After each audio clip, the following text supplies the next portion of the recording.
Malapit na bang mabuwag ang pagkakaisa ng NATO na layuning pag-isahin ang kanluran?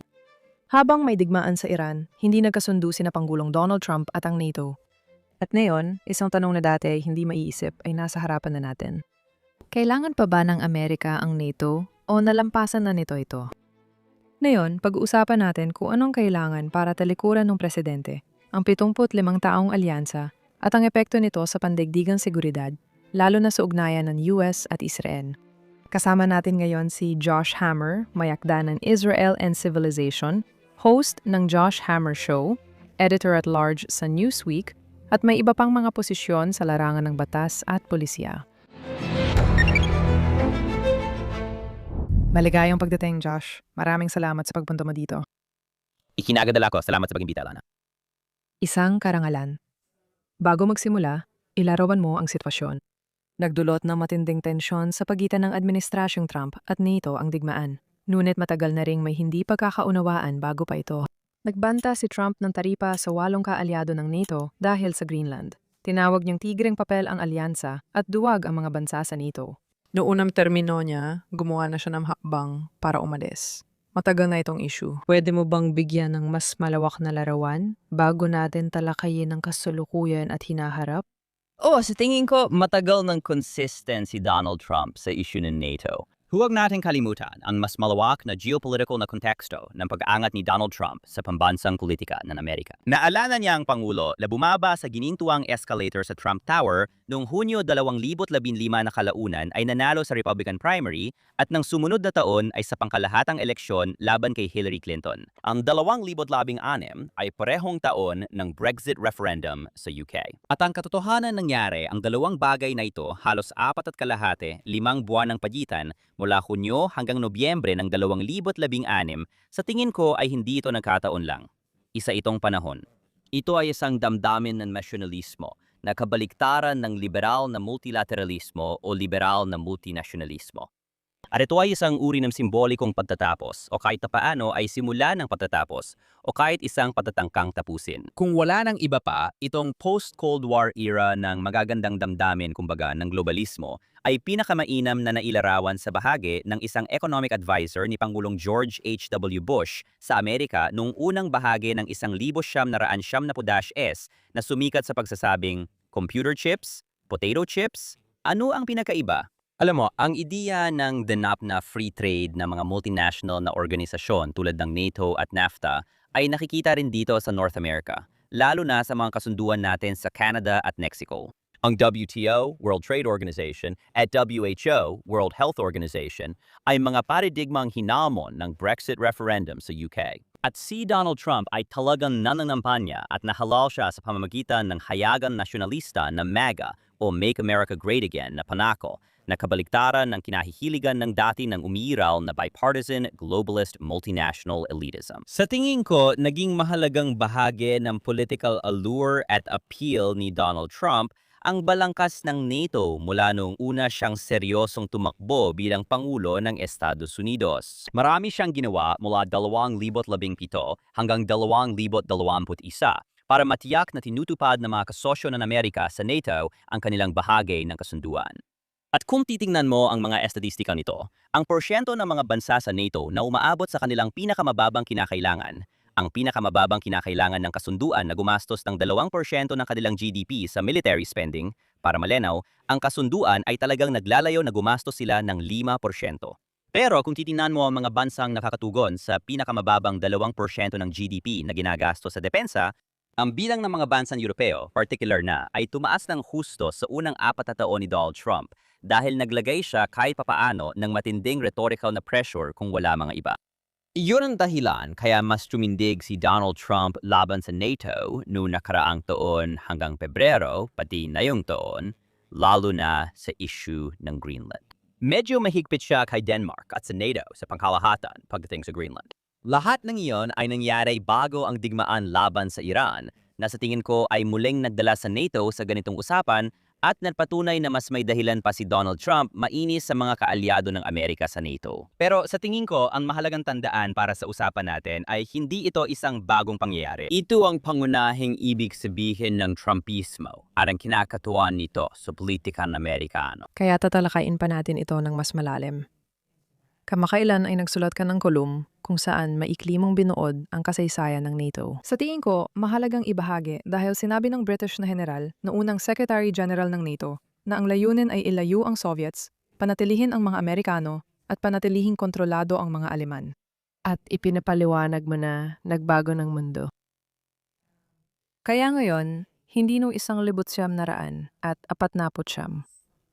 Okay, na yon. Ano sa tingin mo ang layunin ng NATO at para saan ito magagamit? Sa pangkalahatan, para saan ba ito kapakipakinabang? Hindi naman sa pagiging mapanuri. Pero ano ba talagang silbi nito? Sa totoo, hindi ko alam, Alana. Kaya ko sinulat ang kolum at tinanong ang patuloy na interes ng Estados Unidos bilang pinakamalaking at pangunahing tagapundo ng pangakong kolektibong depensa ng Artikulo 5 ng NATO. Balikan natin sandali. Tama ka, ang NATO ay tinatag noong 1900 at 49 ilang taon matapos ang ikalawang digmaang pandaigdig. Sa puntong ito, si Stalin at ang Unyong Soviet ay matibay ng lumitaw bilang malaking banta sa kalayaan sa gitna at ikalawang kalahati ng ika-20 siglo. At sa tingin ko, ang mahalagang punto dito ay talagang naging napakatagumpay ng NATO. Natupad talaga nito ang layunin at dahilan ng padiral. Hindi rin lahat ng Amerikano ay sumang-ayon na talunin ang Unyong Soviet ang layunin. Nagkaroon ng debate sa patakarang panlabas ng Amerika noong dekada 60 at 70, si Henry Kissinger at ang patakaran niyang detente, tapos si Ronald Reagan na gustong talunin ang masamang imperyo. At sa huli, ang huling pananaw, ang kina Reagan, Thatcher at Juan Pablo II, ang nanaig. At ang Unyong Soviet ay tuluyang naglaho sa basurahan ng kasaysayan. Tingnan mo, bumagsak ang Berlin Wall, Alana, nung taon na ipinanganak ako, 1989. Sa totoo lang, hindi ko naranasan ang panahong yon. Ako ay 37 taong gulang at hindi ko naranasan ang mundo ng Unyong Soviet. Nabuwag ito at naging Federasyong Ruso noong 1988. Sasabihin kong nabubuhay ka pa rin sa mundong ang Rusya ay banta pa rin. Siguro. Pero sa pinakaugat, ibang-iba na talaga ito. At ang Rusya ngayon, gaya ng malinaw nating nakita sa Ukraine nito mga nakaraang taon, ay isa talagang tigreng papel. Sobrang pumapalpak sila sa paggawa ng anumang makabuluhang pag-usad sa Ukraine. Ang digmaang yon ay parang isang malupit na unang digmaang pandigdig, Western Front style na trench warfare, puro brutal na pagkakatigilan na tila walang katapusan. Sa teorya, dapat sana ay mabilis at tiyak na nakamit ng Rusya ang tunay na tagumpay sa labang iyon. Hanggang ngayon, sila pa rin ang may pinakamalaking nuclear arsenal sa buong mundo, batay sa dami ng mga sandata, luma, kalawangin, at hindi maayos alagaan ang mga sandata niyon. Pero ang punto, gaya ng sinabi ni Kamala Harris sa isa sa mga kilalang clip niya, malaki talaga ang bansa ng Rusya.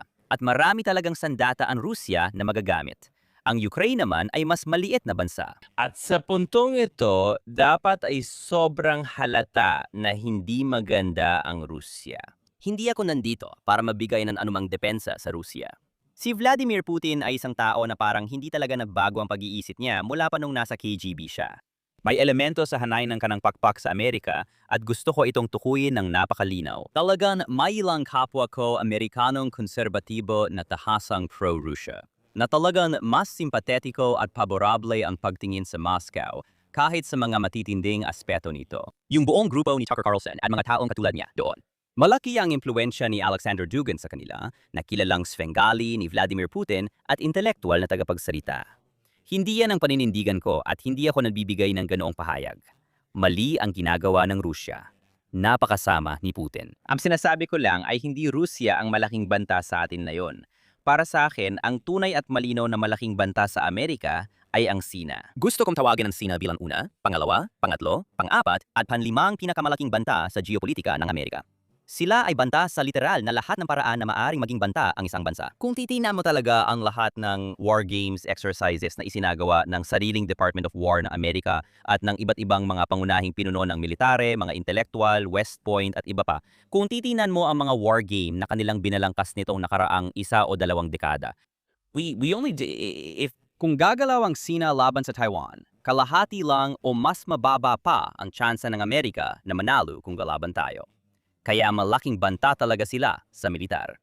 Isa silang bantang intellectual, geopolitical, pang-ekonomiya at panseguridad dahil sa Belt and Road Initiative at pagpapalipad ng spy balloon sa ating kontinente. Halos lahat ng paraan sinusubaybayan tayo ng China mula mga Confucian Institute hanggang TikTok. Kaya tunay na banta sila. Ang Rusya ay bahagi ng plano ng Partido Komunista ng China na gawing siglo ng China ang ika-21 siglo, hindi siglo ng Amerika. Kaya bumabalik ang usapan sa NATO. Itong organisasyon ba na ito ay isang labi ng pananaw noong ika-20 siglo kung saan ang mga Ruso at mga Soviet talaga ang mga banta? Sulit pa ba talaga ito? Sa madaling salita, sulit ba ang pagod at sakripisyo? Sa totoo lang, hindi ako sigurado kung oo ang sagot dahil hindi ko alam kung anong ipinaglalaban ng NATO sa 2026. Isa na lang ba itong parang country club, isang pagtitipon ng feel-good liberal internationalism? Ano ba talaga ang nakukuha ng Amerika sa NATO? Sa tingin ko, tama lang na itanong ni Donald Trump ang mga ito. Sa totoo lang, hindi rin ako sigurado kung nasagot ng sapat ng European partners natin ang tanong na yan ngayon. Isantabi muna natin ang mga banggaan tungkol sa kasalukuyang bigmaan. Saan nga ba pumapasok ang partisipasyon ng NATO sa digmaan sa Afghanistan? Malinaw namang nagpadalaanan ng tao ang NATO noon. Sa digmaang Koreano, ilang taon lang matapos mabuo ang NATO, naging labanan ito ng NATO. Malaki ang naging papel ng NATO sa Persian Gulf War noong 1970 sa panahon ni George H.W. Bush at sa maling interbensyon ni Barack Obama sa Libya para pabagsakin si Muammar Gaddafi. Interbensyon ng NATO ito. Kaya masasabi talagang naging kasalay ang NATO noon kahit na mas maliit ang naging papel nila. Ang Estados Unidos pa rin ang nagbibigay ng karamihan sa mga resources, pinansyal, militar, manpower at iba pa. Totoo na minsan ay nakikilahok ang mga bansa ng NATO. Pero ang sitwasyon sa Iran ay naging isang wake-up call dahil ang Amerika ay isa ng energy exporter. Tayo ang isa sa pinakamalaking exporter ng langis at natural gas sa mundo ngayon, na hindi totoo para sa mga bansang Europeo. Dahil dito, matagal nang iginigit ng Alemanya ang Nord Stream 2 pipeline mula Rusya.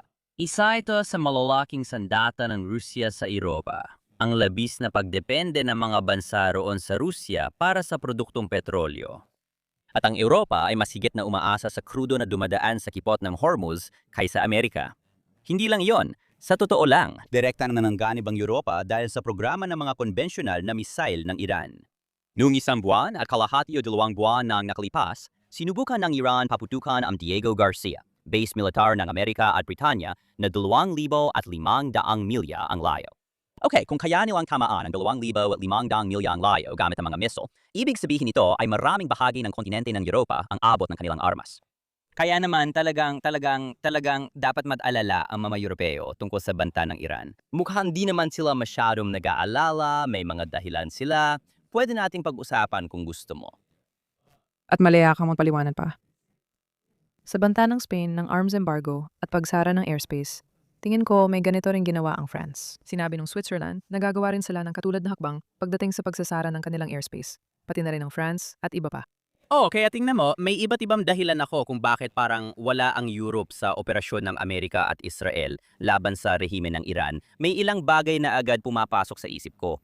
Isa na rito ang Europe na sa totoo lang parang nasakop na dahil sa walang hadlang na migrasyon. At pati na rin, napasa ilalim na rin ang kanilang pag-iisip sa anti-kanluraning impluensya at sa maraming paraan ng presensyang Islamista at mentalidad ng Islamista. Ibig kong sabihin, may isang larawan lang ilang buwan na ang nakalipas. Nasa Estados Unidos, si Haring Charles at Maing Guy ang usapan tungkol sa kanyang pagbisita bilang hari. Noong ilang buwan lang ang nakalipas, may nakakainis na larawan ni Haring Charles na bumisita sa Oxford o Cambridge. Hindi ko matandaan kung alin. At binasbasan ang bagong Islamic Study Center doon. Ibig kong sabihin, siya mismo ang literal na pinuno ng Church of England. Ibig kong sabihin, maisip mo ba nung ilang daang taon na ang nakalipas na ang mga pinuno na mga idinatag na simbahan ng mga bansang Europeo ay, imbes labanan, binabaspasan ang pagdami ng Islam sa Europa?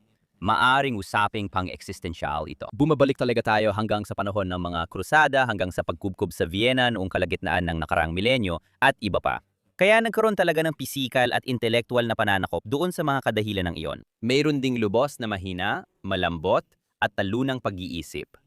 Ang mga Europeo ay parang puro duwag na lang. Ang mga Europeo ay mga taong lubang na trauma dahil sa kakilakilabot ng mga digmaan na naganap sa kanilang kontinente sa loob ng daan-daang at talaga namang libu-libong taon. Na tila ayaw o hindi na talaga nila kaya magpalakas ng kanilang sandatahang lakas at sumama sa kanilang sinasabing kaalyado, ang Estados Unidos, pagdating sa isang pinagsasaluhang banta, na sa kasong ito, malinaw na Iran iyon. Kaya maraming salik ang nangyayari dito, pero hindi talaga nila kaya. Malinaw na hindi nila kaya doon. At malaking pahiwatig yan para sa akin dahil muli, kapareho ko ang pananaw ni Donald Trump, ang pananaw na ipinaglaban niya noong 2016 na mas pakabayan ang pananaw. Para sa geopolitika sa ika-21 siglo, kung saan naniniwala ako na mas malinaw na matutukoy ang mga ugnayang geopolitikal sa pamamagitan ng mga ugnayang bilateral at trilateral kumpara sa mga uri ng 20, 30, 40 bansa na multilateral na kalokohan, mga lipas na organisasyon tulad ng NATO, European Union at iba pa. Sa totoo lang, tingin ko ang Abraham Accords ay isang modelo talaga ng iniisip ko dyan. Yan mismo ang tingin ko na maling itsura ng geopolitical na relasyon sa ika-21 siglo. Pero ang NATO ay parang dinosaur na at relikya na lang.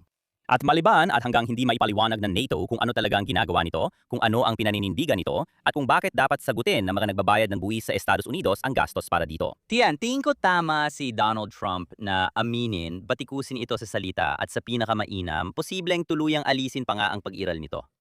Kaya kausapin mo pa ako tungkol sa Abraham Accords at tungkol sa mga bilateral at trilateral na ugnayan na gusto mong makita na mabuo ng Estados Unidos. Isinulat mo na ang relasyon ng US at Israel ay parang waran. Mas maganda siguro kung mapapaliwanag mo pa yon. Saang mga bansa mo rin gustong makita na mabuo ang ugnayang iyon? Noong Setyembre, nasa Capitol Hill ako at nakibagkita sa isang US Senador. Senado ang nag-request ng meeting at dumating kami. Hindi ko nababanggitin ang pangalan niya. Off the record ang meeting. Sa madaling sabi, tinanong niya ako at sabi, "Josh, nabasa ko ang libro mo. Sumasang-ayon ako sa argumento mo."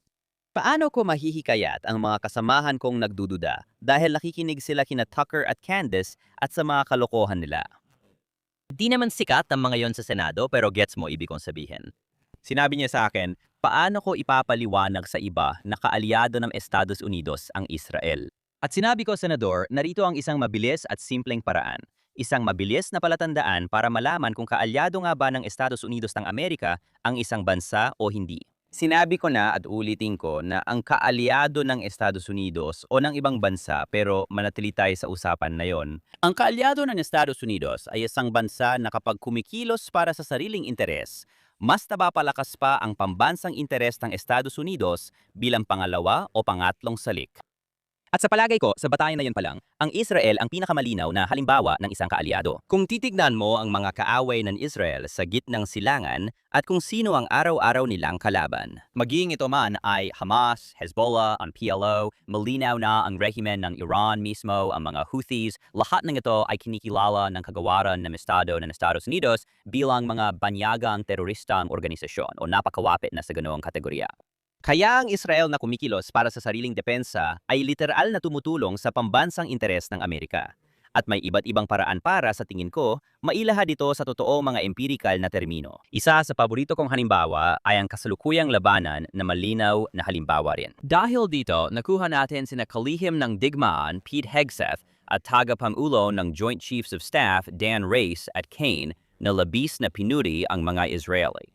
Madalas banggitin ni Hegseth ang Israeli Air Force bilang isa sa tatlong pinakamahusay na Air Force sa mundo, kasama ang US Air Force at United States Navy at tinatawag ang Israel na force multiplier. Sa tingin ko, pinapatunayan ng kasulukuyang labanan ang punto ko. Para magbigay ng mas bagong halimbawa, madalas kong banggitin ang 2024. Noong 2024 nang talabang lumawak ang digmaan pagkatapos ng Oktubre 7, para isama ang Northern Front sa Israel laban sa Hezbollah sa Lebanon, na sa huli ay nauwi siyempre sa kahanga-hanga at matagal nang hinihintay na pagkamatay ni Hassan Nasrallah. Kaya habang tinutugis si Hassan Nasrallah, habang ginagawa ng Israel ang parang estilong Michael Corleone na paghihiganti laban sa 5 pamilya doon, halos winasak nila ang buong pamunuan at mga lider ng Hezbollah. At dalawa sa mga individual na pinatay ng Israel na sa tingin ko ay hindi nabigyan ng sapat na pansin ng American media noon ay dalawang lalaki, mga Hezbollah jihadis, na ang pangalan ay Fuad Jakor at Ibrahim Akil. Ngayon, maraming tao na talagang malalim ang kaalaman sa counter-jihadi ang malamang na nakakakilala sa mga pangalang ito. Karamihan sa mga tao, malamang ay hindi. Sina Fuad Jakor at Ibrahim Akil. Ang mga utak sa likod ng 1,983 US Marine Barracks na karumal-dumal na insidente na pinaslang ng Hezbollah ang 241 Marines. Si Fuad Shakur yon, tapos si Ibrahim Akil ang utak sa pambubomba ng US Embassy sa Beirut, Lebanon noong parehong taon. Ang dalawang lalaking yon ay may patong sa ulo mula sa US State Department na 5 milyon at 7 milyong dolyar ayon sa pagkakasunod sa loob ng 41 taon. Walang nangyari hanggang pinatay sila ng Israel. Kaya muli, kung babalikan ko ang aking pagsubok kung ano ang isang kaalyado, kung ang bansa ay kumikilos para sa sarili nitong pambansang interes, doon lamang napapalakas ang pambansang interes ng Amerika bilang pangalawa o pangatlong salit. Halos hindi ako makaisip ng mas malinaw na halimbawa kaysa doon. Iniiwasan ba ng kaluran ang alyansang nakabatay sa mga halaga na siyang karaniwang iniisip nitong mga nakaraang taon? Oo, pati nitong mga dekada.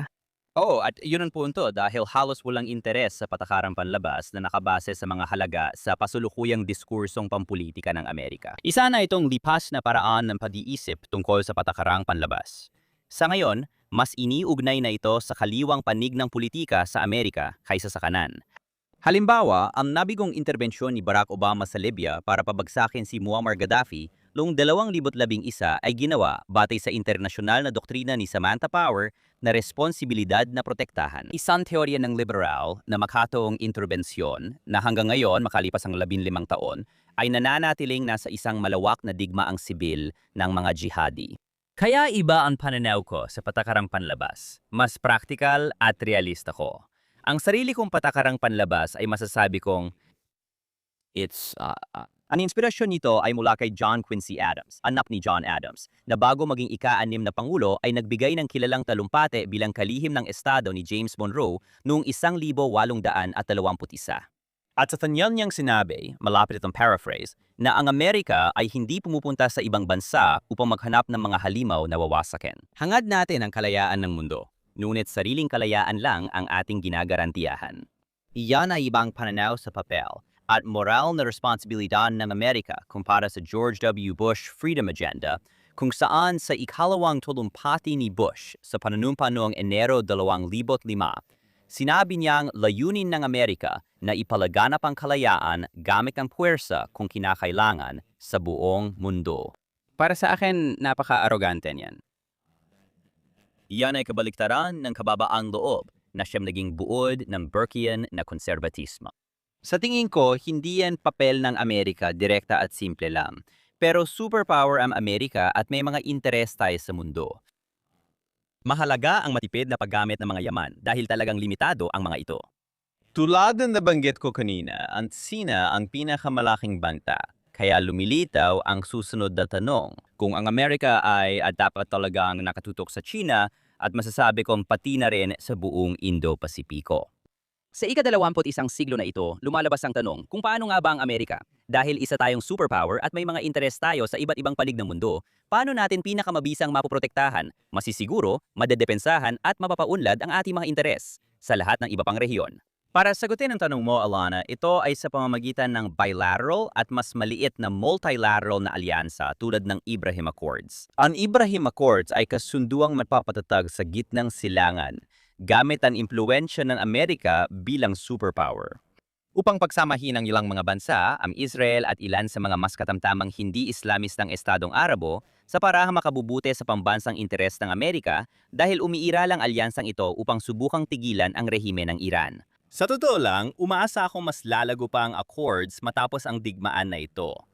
Ngayon, ang mga Saudi, pati na rin ang mga Qatari, lahat ng mga bansang ito ay malinaw na nakita kung ano talagang Iran at kung sino ang kanilang kinakatawan doon. Pero ang ideya dito ay parang ipasa ang baton sa mga pangunahing tunay na kaalyado na tumutugma. Ang mga kaalyado kong sina Heuristic at TASS, maaring magpatrolya sa mga rehiyong ito para sa interes ng Amerika. Maaring mag-focus ang Amerika sa pinakabanta sa pag-iraw nito, ang Partido Komunista ng China. Hindi madaling umatras sa NATO.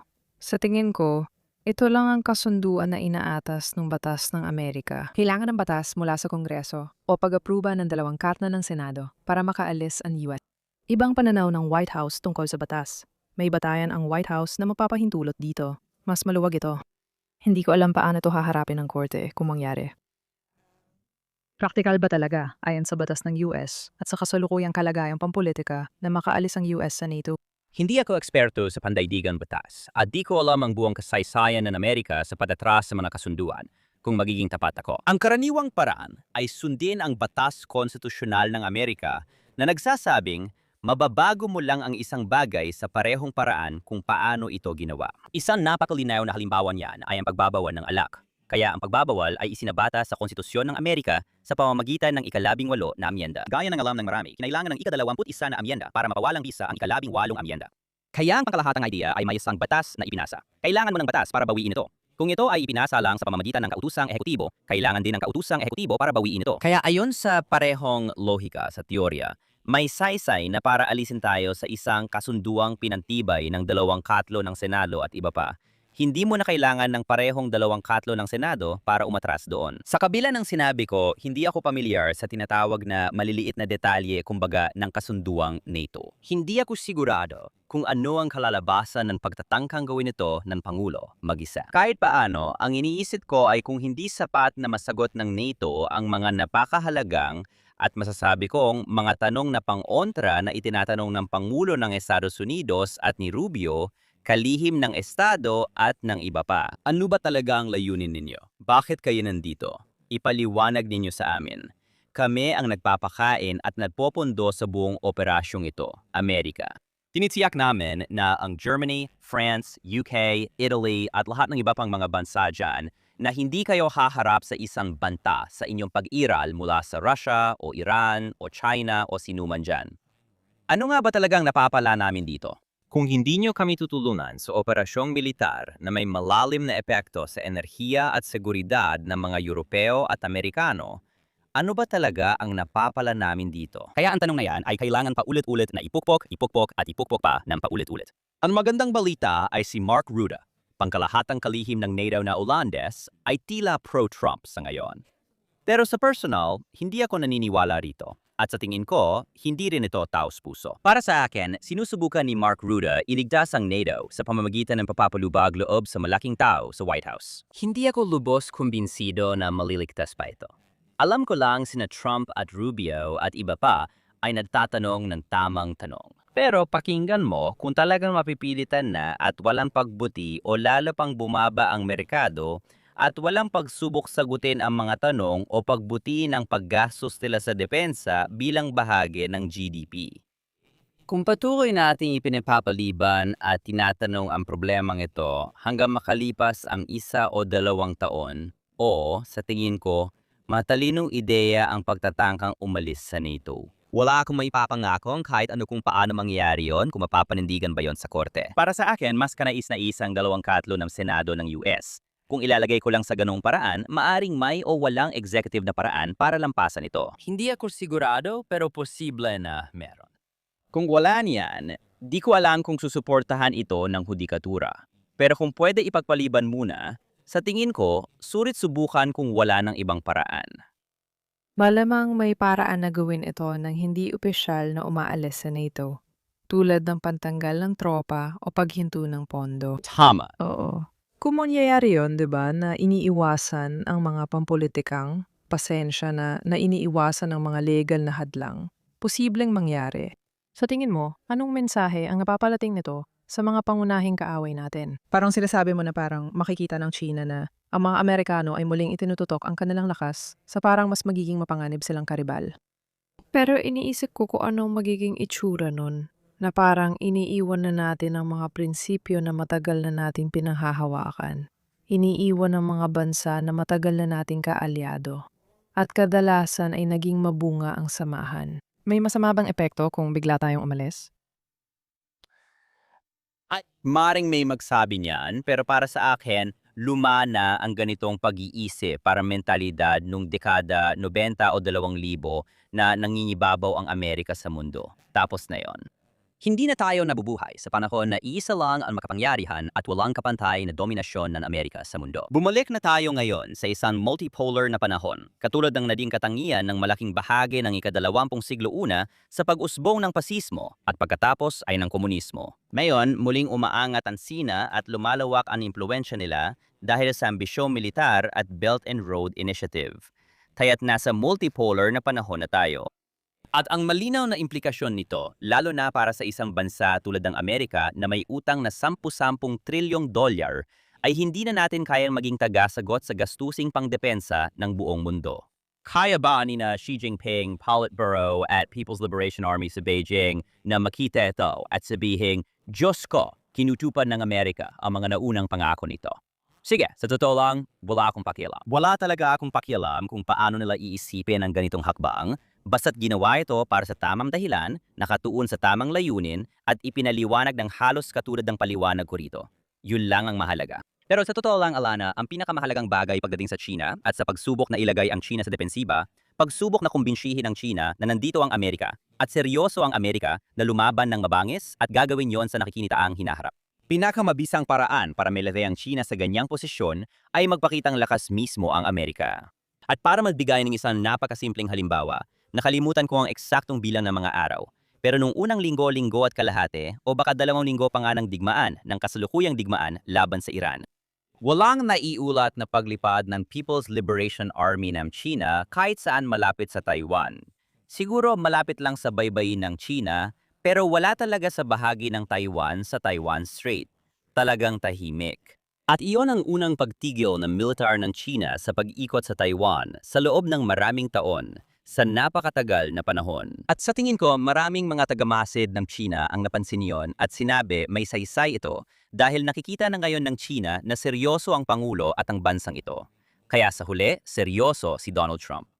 Nakita natin ito hindi lang sa Iran. Nakita rin natin ito kay Nicolas Maduro sa Venezuela at sa iba pang mga pagkakataon. Ganito rin ang mga pag-atake laban sa mga narco-terrorist at iba pa. Seryoso talaga ang Pangulo sa kanyang sinabi doon. Kaya muli kung talagang susubukan niyang umalis sa NATO, sa tingin ko mauunawaan ng ating mga kaalyado ang mensahe. Mauunawaan kaya ng China ang mensahe. Hindi ko alam, mahirap sabihin, pero inuulit ko, hindi ko iniintindi dahil seryoso ang Pangulo. Kung ililipat niya ang resources mula Europa papuntang Indo-Pasipiko para magpokus sa China, sa tingin ko matalino yon at matagal nang dapat ginawa. Sige, huling tanong, may kinalaman sa Israel. Ang Israel ay kasali sa isang dialogue group na konektado sa NATO. Meron din itong kinatawan na ipinapadala sa NATO. Kadalasan ay ukol ito sa pagbabahagi ng impormasyon at paglaban sa terorismo. Isa ang Israel sa 7 bansang gumagawa nito. Kitang-kita rin na komplikado ang relasyon nito sa ilang bansa sa Europa, gaya ng nabanggit dati noong kasagsagan ng Facebook. Sa isang banda, may mga nagbanta ng embargo at boycott. At muli, yung mga hindi tumulong sa digmaang ito. May malalaking trading partners at tagapag-supply ng armas pa rin sa Europa. Sa tingin mo ba ang US, ang pagbawas na impluensya nito sa loob ng NATO, sa kahit anong paraan, ay magkakaroon din ng epekto sa relasyon ng Israel sa grupong yon? Malamang dahil tinitingnan ng Israel na napakalapit sa Estados Unidos na totoo naman masasabi ko. Base sa digmaan laban sa Iran nitong mga buwan, sabay halos kumikilos ang dalawang bansa. Bihira ang dalawang soberano militar na magsanib-puwersa ng ganito, marahil mula pa noong ikalawang digmaang pandaigdig. Sa loob ng mga dekada, maaring ganon nakatagal. Dahil sa matibay na ugnayan ng Estados Unidos at Israel, nakikita kong posibleng maapektuhan ang relasyon ng Israel sa mga Europeo. Ang mensahe ko sa mga Israeli kong kaibigan tulad mo, Alana, sino ba talaga ang may pakialam? Seryoso, sino? Hindi naman talaga malalaking taga-suporta o kaibigan ng Israel ang mga Europeo noon. Ngayon, may ilan ng unti-unting nagbabago, malinaw yon. Ang kasalukuyang chancellor ng Alemanya ay nagsasabi ng tamang bagay kahit patuloy ang pagpasok ng mga Islamist at tumataas ang nakakatakot na antisemitismo. Ngunit may ilang positibong senyales at palatandaan ng pag-asa. Pero sa tingin ko, sa totoo lang, hindi sulit sa atensyon ng Israel na pag-isipan pa ang posibleng relasyon nito sa NATO? Mas makabubuti para sa Israel na mag-focus sa mga binational at trilateral na alyansang tinalakay natin sa palabas na ito. Binanggit mo ang Mediterranean Dialogue. Kasali ang Israel sa mga ito, pati sa ilang consortium sa natural gas kasama ang mga bansang gaya ng Greece at Cyprus. Ito ang mga uri ng tiyak na alyansang pang-ekonomiya, militar at geopolitical. Para sa akin, ang mga ganitong alyansa gaya ng Abraham Accord sa konteksto ng Iran ang talagang magiging sentro ng ugnayang panlabas at geopolitika sa ika-21 siglo. Samantalang ang NATO ay parang dinosaur na. At sa totoo lang, tingin ko ang ganitong usapan ay magiging walang saysay.